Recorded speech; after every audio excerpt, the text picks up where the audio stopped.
naomba Mwenyezi Mungu akupe uhai. Kwa sababu gani? Wengine saizi wako hospitali na wanahitaji kufanya kama hivi mimi nilipata. Mwenyezi Mungu asante. Na alhamdulillah nimetembea leo, nimepata chupa, nimepata riziki na watoto wangu.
Mwamini. Wewe Mwamini? Abe mama. Njoo na vibao viwili hapo tuje tukachambue mboga. Aya.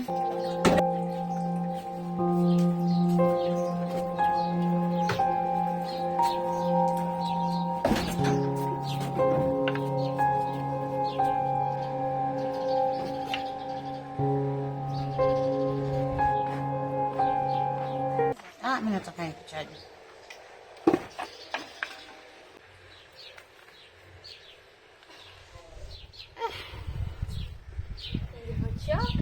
Mwamini. Abe mama.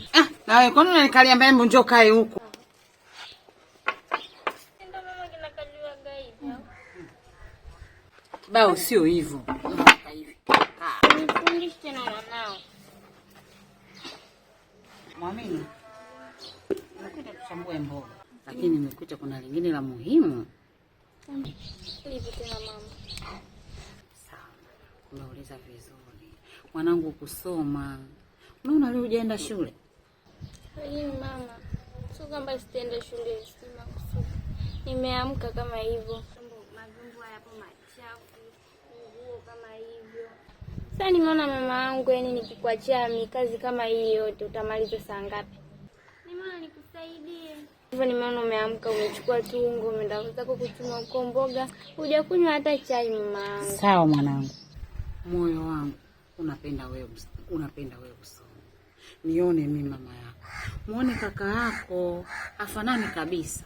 Mimi nakutegemea wewe. Hebu nione kwanza na umri wenyewe unapoenda. Nitakuja mimi nitachoka baadaye. Mwanangu usome. Asa kama leo hujaenda shule. Asala kwa nani? Kwangu. Faida kwa mwalimu, kwa mwalimu anapata mshahara mwanangu Mwamini. Soma mama. Nami nije nifaidike. Sawa mama.